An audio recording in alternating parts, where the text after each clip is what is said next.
Pragmática da Comunicação Humana, um livro de Paul Watzlawick, Janet Bevin e Tom D. Jackson. Este livro aqui é um clássico para quem estuda comunicação humana, psicoterapia, todas essas coisas. Você tem que ler isso daqui, né? É um estudo sobre a comunicação, os padrões, patologias e paradoxos da interação.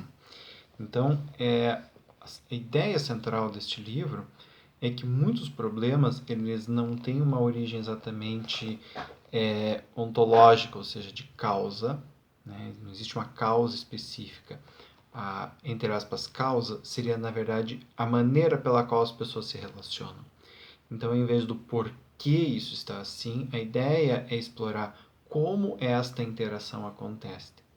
Então, a partir deste como, nós percebemos que a estrutura de linguagem, a estrutura de comunicação entre aquelas pessoas, a estrutura de relacionamento e interação, cria cenários cujas respostas possíveis são apenas respostas patológicas. Então, eles vão fazer todo um trabalho em cima disso daqui que está contido neste livro. Muitas pessoas consideram a linguagem do pragmática da comunicação humana um tanto árida. Ela é extremamente técnica, mas é uma questão de gosto. Eu, particularmente, amei o livro inteiro de cabo a rabo, né? Especialmente a parte da linguagem. Uma linguagem muito clara. E isso, às vezes, incomoda algumas pessoas, no sentido de que ela fica um tanto árida mesmo. Porém, o livro comunica o que ele precisa comunicar das maneiras mais claras possíveis. Tá? Então, eu vou trazer um pouquinho para vocês de algumas ideias. Por exemplo, eles falam sobre os axiomas da comunicação humana. E um deles, que eu acho muito importante, é a impossibilidade de não comunicar. O que eles vão dizer é que o comportamento não tem oposto. Por outras palavras, não existe um não comportamento. Ou, ainda em termos mais simples, o indivíduo não pode não se comportar.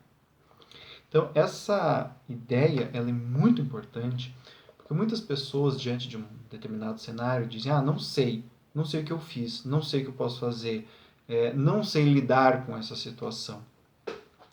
Mas o fato é que, independente do que você acha que deveria fazer, algo foi feito por você. Mesmo que esse algo tenha sido ficar calado, pensando o quanto que você odeia alguém porque você não pode responder essa pessoa. Mesmo que a tua atitude seja uma atitude de resignação, esta ainda assim é uma resposta. Mas é uma resposta muito ruim, muito chata, eu não queria dar essa resposta. Tudo bem. Porém, esta resposta foi dada.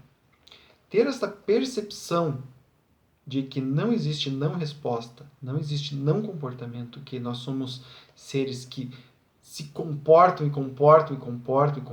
fazem, executam, seja uma coisa, seja outra, seja num nível, seja no outro, é um fundamento para compreender bem este livro aqui e para compreender bem as interações humanas. Geralmente as pessoas falam, dele falou e eu falei tal coisa e ele não fez nada. Não existe isso. Algo foi feito.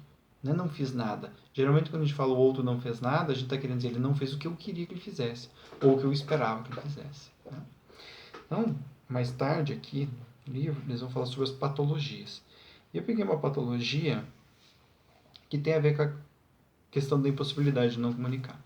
Então, já mencionamos antes o dilema do esquizofrênico, quando assinalamos que esses pacientes que se comportam como se tentassem negar que estão comunicando e depois acham necessário negar também que sua negativa seja em si mesma uma comunicação. Mas é igualmente possível que o paciente pareça querer comunicar sem que aceite, porém, o compromisso inerente a toda a comunicação. Esse é o tipo de linguagem do pragmática da comunicação humana. Então, explicando, né? Algumas pessoas tentam negar que estão fazendo algo, seja para os outros, seja para si mesmo. Essa negação do comportamento, visto que o comportamento está ocorrendo, vai falar para eles a respeito da questão da esquizofrenia, onde eles vão falar, digamos assim, de uma esquizofrenia socialmente construída a partir das interações, vamos dizer assim. Né? E depois, além de negar o comportamento, eles também se colocam numa tentativa de negar esta negação. Então eu me comporto e nego o meu comportamento. Aí depois eu tento negar que eu estou negando o meu comportamento. É como se fosse uma tentativa de agir sem que a ação existisse, né? Como se fosse possível pegar um comportamento e jogar assim, né? Então eu não fiz nada, o comportamento fez sozinho, saiu de mim e fez alguma coisa por aí. Porém, o paradoxo da esquizofrenia também vai para um outro viés. O paciente pode querer comunicar, então ele quer falar algo, mas ele não quer se responsabilizar por isso. Então ele precisa fazer cisões internas para conseguir dar conta desse tipo de interação. Esse tipo de interação comunicacional precisa de uma cisão interna para a pessoa conseguir fazer isso desse jeito, né? Que é muito doloroso, obviamente. Mais tarde ele vai falar sobre a questão do feedback, né? Então ele fala assim, sobre as relações. Uma interrogação que ocorre usualmente é esta: por que uma dada relação existe? Isto é, por que motivo, especialmente em face da patologia e do sofrimento, essas relações perduram com os participantes não só não abandonando o campo, mas, mais positivamente enunciado, acomodando-se a uma continuidade das relações? Ou seja, por que a gente mantém relacionamento ruim? Aí ele vai falar que a finalidade deste livro é mais intensa do que extensa. É necessário explorar primeiro as explicações interacionais antes da integração das premissas decorrentes de outros casos de referência. Assim ficaremos com uma resposta que é mais descritiva do que explicativa, isto é, como e não por que o sistema interacional funciona. Para se fazer uma analogia sumamente simplificada com o funcionamento de um modelo favorito, computador.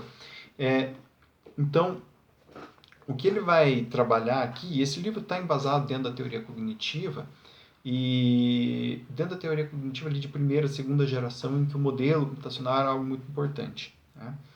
O que eles estão falando aqui é que as pessoas se perguntam mais por que eu amo essa pessoa? Por que eu estou aqui? Por que eu continuo nisso? Quando, na verdade, muitas vezes, o motivo da continuidade está na manutenção da relação, ou seja, enquanto aquelas comunicações, aquelas interações continuarem acontecendo do jeito que estão acontecendo, não tem um outro jeito de lidar com isso. Apenas a partir do momento em que essas regras de interação começam a mudar ou ser questionadas, é que eu posso pensar em outros resultados. Então ele vai falar que o porquê, neste caso, ele é secundário em relação às interações. Aí ele vai falar sobre o paradoxo, que pode ser definido como uma contradição que resulta de uma dedução correta a partir de premissas coerentes. Ele dá um exemplo. Acho que aqui tem um exemplo. Talvez a forma mais frequente que o paradoxo intervém na comunicação humana é através de uma injunção que exige um comportamento específico que, por sua própria natureza, só pode ser espontâneo. O protótipo dessa mensagem é, portanto, seja espontâneo. Quando você diz para alguém seja espontâneo, você está dando uma mensagem paradoxal. Por quê? Porque se ela agir de alguma maneira, ela está certa, porque ela está sendo espontânea, só que ela também está errada ao mesmo tempo, porque ela está obedecendo uma ordem. Portanto, ao estar obedecendo uma ordem, ela não pode estar sendo espontânea. E o contrário, se ela fazer qualquer coisa, ela está errada, porque ela está obedecendo uma ordem e não sendo espontânea, ao mesmo tempo que ela também está certa. Então, a comunicação paradoxal, ela tem essas questões, né? E aí ele dá alguns outros exemplos. Você tem que me amar. Quero que você me domine. Como é que uma pessoa pede para outra dominar, né?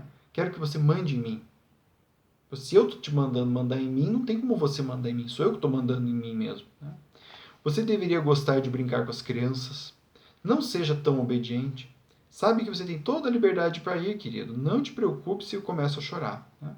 Isso daqui é tirado de um romance. Então, eu gosto muito desse exemplo do paradoxo, que é um tema que ele trabalha muito, que eles trabalham muito aqui nesse livro, porque são mensagens assim que são muito comuns na vida da gente e causam um estrago danado, porque a gente não sabe o que fazer e a gente sempre vai ficar inseguro, porque não importa o que a gente faça, a gente está certo e errado ao mesmo tempo. Então, gente, fica aqui novamente a dica para vocês, tá? Pragmática da comunicação humana. Espero que vocês gostem muito da leitura e até a próxima.